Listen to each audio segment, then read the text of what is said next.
Hello, welcome to Maltbox, the non-chill filtered whisky blog. I'm Andy and this is Whisky Review number 68.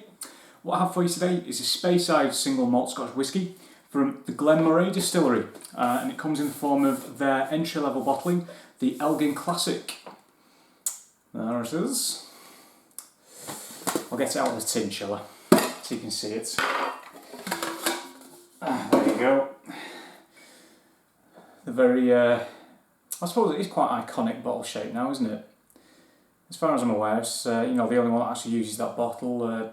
It's quite similar to old Pulteney's in a way, but it doesn't have the ridges on the top. So, Elgin Classic, as I say, Glen Moray. It's bottled at 40%. It's chill filtered, I believe. And I also believe it is not natural colour, as far as I can tell. So, it is an entry level bottling. To highlight this, I mean, it's priced at around 20 quid, 20 to 25. I picked this up on offer for £16, which, 16 quid for an official bottling from a distillery. I thought, sack it, why not? Now, Glen Moray is reasonably sizable. It's got a capacity of around 3 million litres of spirit a year. Now, in terms of their portfolio, they used to bottle quite a popular 10-year-old sort of Chardonnay cask finish, but the Elgin Classic range is now their sort of like entry-level sort of standard bottling series, I suppose. So you've got the standard Glen Moray Elgin Classic, you've then got a peated Elgin Classic, you've then got a sherry finish, a port finish, yada yada yada.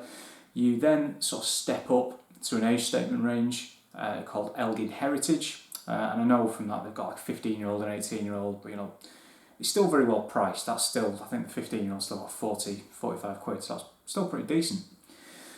So, in terms of colour, quite a healthy portion there. I don't think I'll be drinking all that.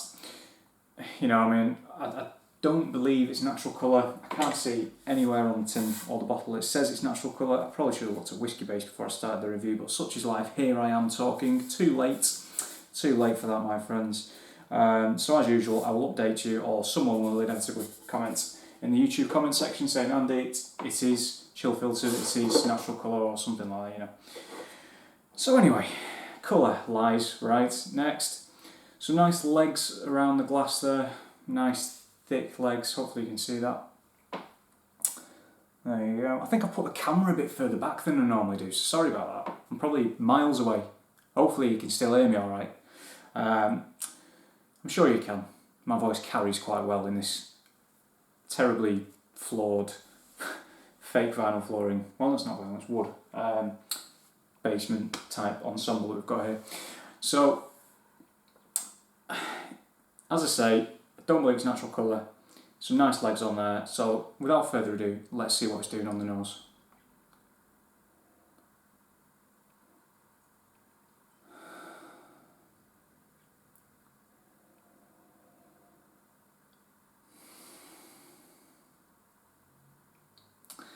Interestingly, as well as a really nice sweet barley sort of flavour, a nice kind of toffee sweetness as well, there's something very winey about this. It smells of like a white wine, quite an oaky white wine, like a Chardonnay, ironically, because they've discontinued the Chardonnay finish.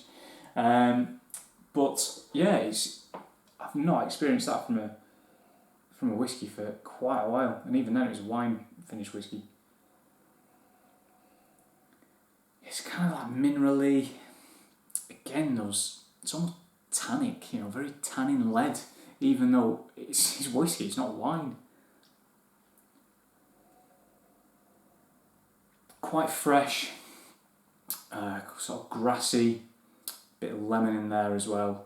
Sweetness is pretty much the underpinning of this nose so far. I think what I can say, it's very simple, it's very straightforward, it's quite pleasant.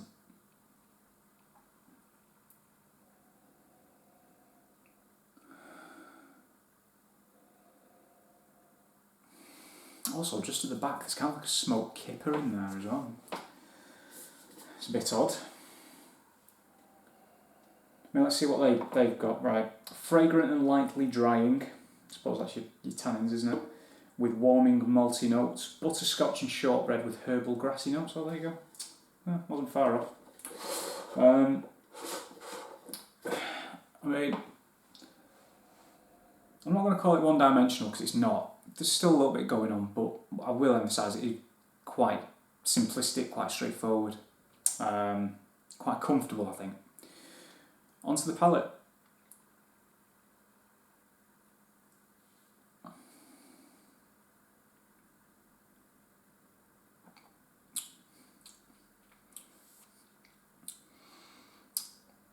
Decent mouthfeel. You've got your toffee in there again. Maltiness, sort of biscuits, a bit of ginger. Getting sweeter again now, sort of like going down like red berries. A bit of vanilla custard. And again, there is kind of a freshness to it. It's quite light.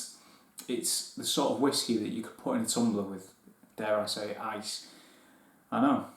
And basically sit on the balcony on a sunny day with it. It's quite a summer whiskey. Not quite to the extent that Annock 12 was. But it's up there. Just going back onto the nose then, picking up a bit of sherbet.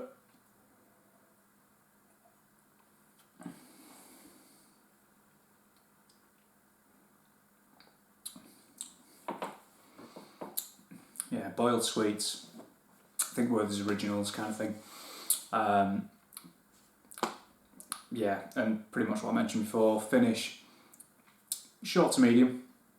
I think at the end of the day, it's at around about the right price point. I can get my words out. It's a well-made malt. It's a very honest malt, I think. And I know that the guys at Glen Moray are very passionate. I mean, what I will say is that the master distiller and distillery manager, Graham, is on Twitter. He's very active. He will happily engage with you. So if you are on Twitter, check him out. And brand ambassador Ian as well. He's very interactive. Really nice guys. And Glen Moray does make some really good whiskey. I've had some fantastic independent bottlings. I've tried a little bit of the heritage range as well, which is really nice. The one that has escaped me and eluded me, however, is their what is apparently a very epic 25-year-old port finish. Hopefully, I don't know how I'll find one, but one day, you never know. Apparently it's epic.